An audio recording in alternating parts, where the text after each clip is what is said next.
host Garen Carlin here once again, Moss's Creek Outdoors. I'm just bringing you this episode based on or in regards to I can't manage to stretch this point and this subject enough to you out there. And that is in regards to blowing the turkey snuff can tube collar. You know, as I've mentioned in other episodes in the past, lots of folks out there, they always want to manage to hear the tube collar. Some of the sounds are just unbelievable. They're just amazing. They're always like, man, oh, how do you do that? I can't do that. How do you do it? Well, I know how you do it. You do it by practice.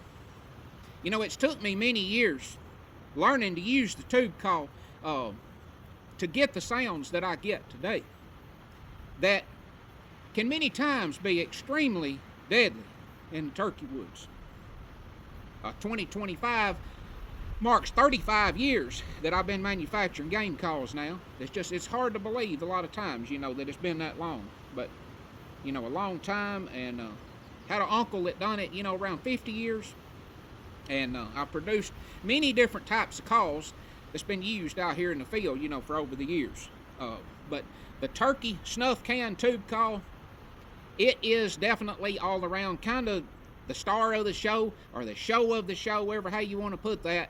At different shows, wherever I might be set up, the turkey snuff can tube call always draws a crowd. People likes to ring up, likes to gang up around me and just listen to the different sounds and the tone that I get from the turkey snuff can tube call.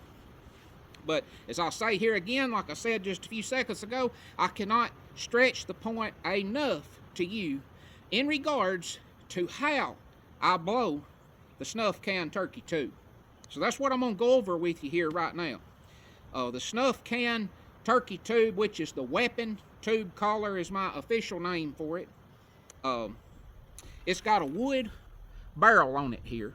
Now, over time, I have built or made the barrel of the call here out of, various different types of wood, which that's another thing. A lot of times in turkey calls, people says, well, I get one made out of a different kind of wood, it's going to make a different sound. I mean, yeah, usually that's the subject when it comes to turkey calls. Different woods produce different sounds, mainly with the friction type turkey calls. Like slate calls, you get a striker that's made out of a different wood, it's going to make a different sound. It's going to be more mellow, more soft, more crisp, more high-pitched, whatever. It's kind of like a Purple Heart striker. It's going to have a lot more of a higher, more piercing type pitch versus, like a walnut striker or something like that. But like the turkey tube call and the wing wood collar, like I've demonstrated many times in the past, the wood type really don't make a difference. It's just the wood, the different woods is mostly like a color preference thing, whether it be a lighter color wood or a darker color. I've made some of the tube collars, out of lighter colors before. I've made some where the barrels is hackberry. And this call right here, this is actually a walnut barrel call. And my mouthpiece on the tube call, all the mouthpieces are plastic. Now, some of my real early tube collars, as soon as I started producing the weapon snuff can turkey tube, my mouthpiece up here and even across the face in the front was wood also. But my later calls, my newer calls, are a wood body here and the mouthpiece is plastic. But actually what I'm doing is first starting out to blow the call. My top lip is sitting all the way up on the top of this rim of the mouthpiece right here.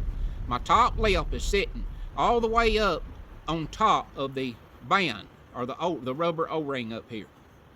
My bottom lip, right here, the center of my bottom lip is protruding right in the center of the slit between the plastic mouthpiece and the edge of the reed. You can see that slit. Now you can see when you look at that edge of that reed, it's got like a little curve or like a little arch to it. Some of these tube calls, the reed goes straight across. if it's going straight across, your air escapes over here on the side when you're blowing it. But you want that little arch. If you don't, like I say, that air escapes on the sides. But again, my lip all the way, and I'm kind of pointing the barrel of the caul upward like that. Like that, if you can see it. Now my top lip again, all the way up on top. My bottom lip is I can feel that opening, that slit right here on the front of my bottom lip. And I'm just going kind of hee-yaw, hee-yaw, hee-yaw. Now, this mouthpiece on this tube collar is basically the same thing as a mouth diaphragm turkey collar. Like with a mouth diaphragm, the caul is laying on your tongue, and you're pushing that diaphragm up to the roof of your mouth. And the harder you push it up to the roof of your mouth with your tongue, the higher the pitch. Well, with the tube collar, your tongue is basically your bottom lip, or your bottom lip is your tongue when it comes to the tube collar. Your bottom lip is pressing in like this, pressing in or backing out, pressing in or backing out on this reed in the same method as your tongue does on pushing a diaphragm caul up to the roof of your mouth in that case. So the further you push your bottom lip in against this reed, the higher the pitch. The more you back it out, the lower. So I'm gonna kind of let you hear this is a slow motion, not sounding like a turkey at all yet. Just doing it slow, learning how to get this note like a key-yaw.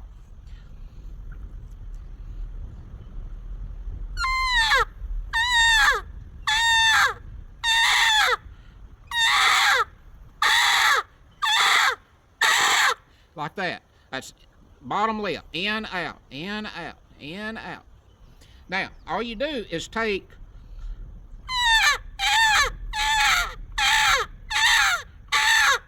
that same sound that you're making right there. Speed it up. Kelp, kelp, kelp, kelp, kelp.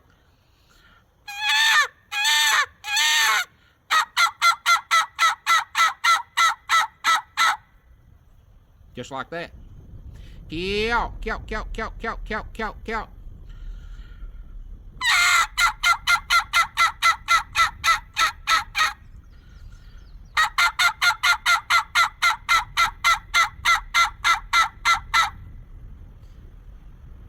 Again, it's like I said, my top lip is sitting up here on top of the mouthpiece.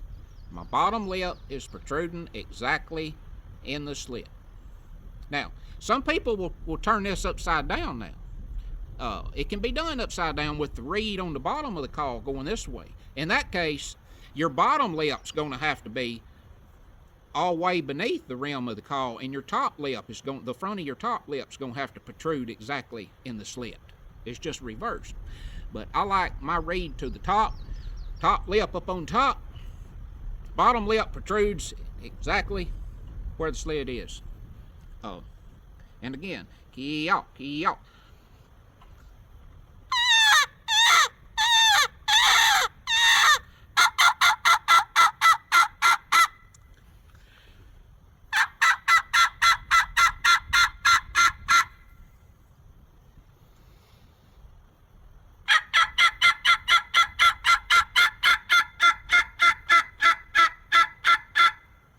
And to cut, I'm gonna just say put put put put put put put put put put put put put put put put put put real quick.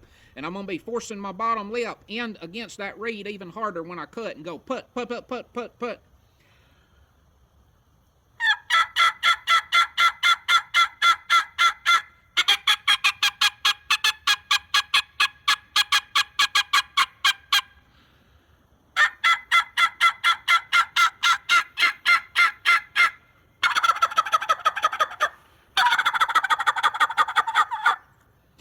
Now, to gobble, that's always kind of the big thing, with folks. They're like, man, how do you make it gobble like that?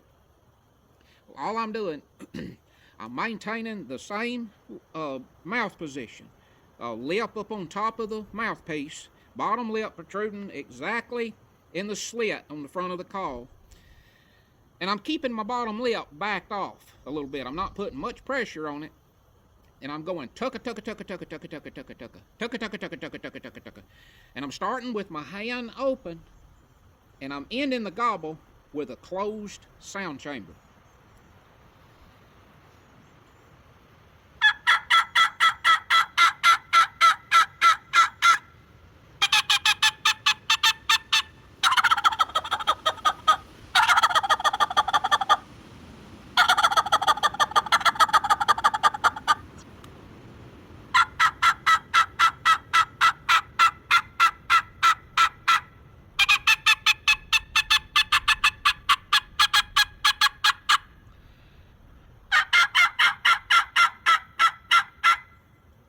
Alright.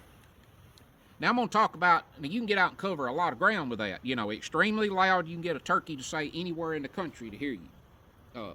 You know, you can cut that wind with a tube call. You can cover a lot of ground. You can reach on out there. But now I'm going to kind of touch on the point here just a little more in regards to soft calling or softer calling with a tube call. Again, maintaining the same lip and mouth position. All you got to do is simply stick the tip of one finger in the end of the call, in the barrel right here. Just the tip up to the first knuckle on your first finger. Just lay it in the edge of that hole. Matter of fact, you can hold the call like that. Do the same thing. It's going to cut approximately half of the volume. You can even wad up a Kleenex and poke it up in the end of the call, and it'll muffle it down.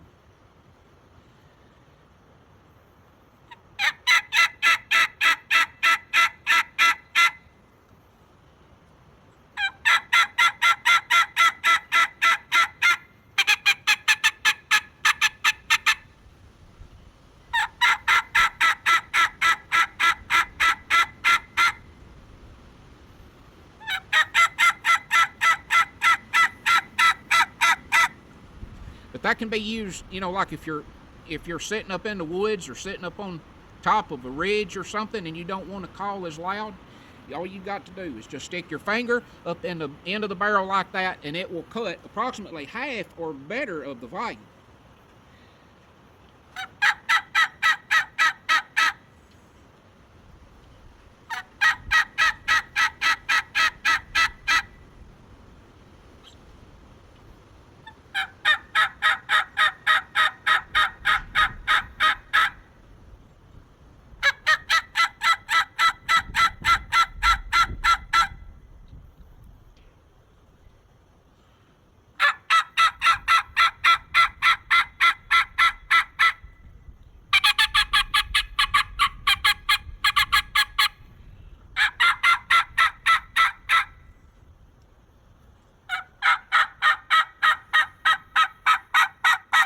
If you pull your jaws out tighter like that from side to side, kind of tighten, kind of clench your jaws up, you're going to get a higher pitch.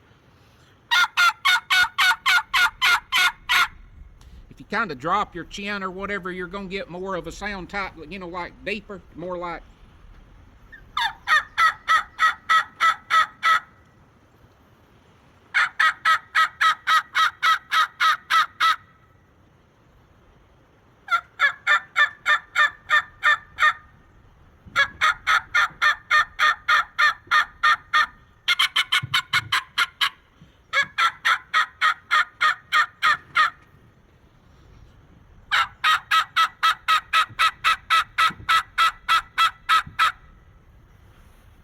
But that's the snuff can weapon turkey tube call. Like I mentioned, you know, I have a lot of folks asked about it, how to blow the call. I cannot manage to seem to stretch the point enough to get it over to you on how exactly that I blow the tube call and manage to get the sounds from it. Each call that I produce comes in a waterproof package along with a lanyard. And I've got this little snap container. I've got plastic containers and I've got some little metal containers with a black containers with a screw cap on the top of them. These is little waterproof containers, got about 15 or 20 extra latex reeds and some extra O-rings here for going on the top. And then, by the way, around the mouthpiece up here, I do have a groove cut around the mouthpiece by using the lay for that O-ring to drop off in. So the reed is not going to come off of the call when you're out. Or then the call's not going to get out of tune once you get the reed set. The only time the reed's going to come off is if you take it off. But as I will always say on the episodes in regards to the turkey snuff can weapon tube collar, is every chance that you get to practice on the tube collar, remember this one thing. In the long run, it will be extremely well worth your while out there in the turkey woods. And it will be deadly, I can guarantee you. Until next time, I encourage all of y'all to get outdoors every chance that you possibly get. I'm Garen Carlin, Mosses Creek Outdoors, and I'll see you.